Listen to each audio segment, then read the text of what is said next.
I'm going to show you how to make a recipe with WhatAlesYou. So first of all, we need to log in. You can log in with either your own email and password, or if you have a Google account, you can sign in with Google.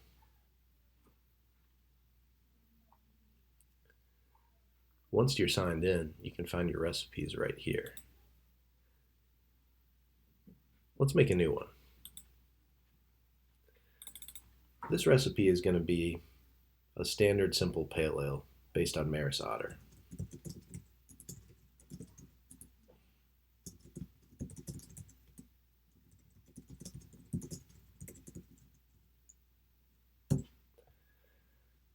These are your general information about the recipe.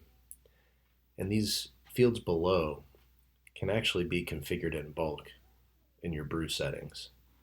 Since I've configured that I usually brew 4.5 gallon batches, I have a bad efficiency of 60%. I brew all grain and I measure in imperial. I don't usually have to touch these. Once this is done, we can flip over to ingredients and start adding and building our recipe. So first of all, I'm going to add some gypsum to my strike water.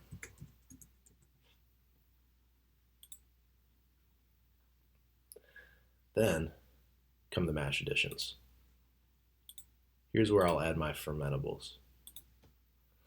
I'm going to add, like I said, some Maris Otter, let's say 11 pounds.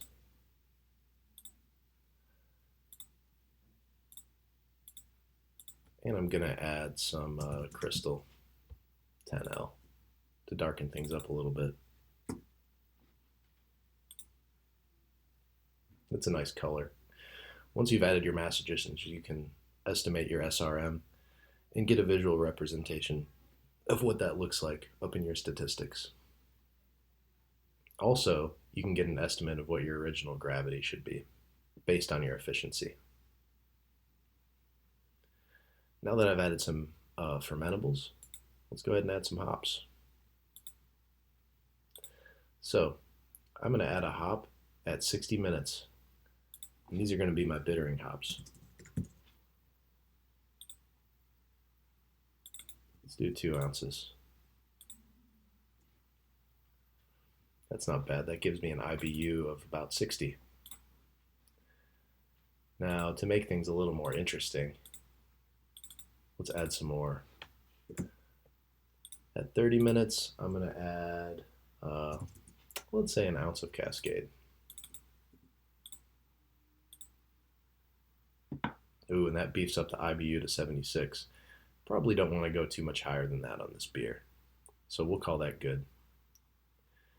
If we keep going down in the fermenter, we're going to add first our yeast. And this will be at 0 days because this is immediate. And for this one, I've got a nice White Labs 51. That's their California ale yeast. That's a liquid yeast. And then, to make the hops a little bit more interesting, I'm going to go ahead and dry hop at approximately 7 days. I'm going to add some Centennials, and we'll add 2 ounces.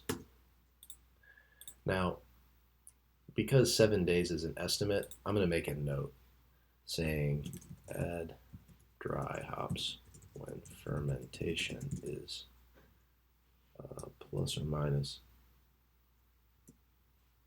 80%.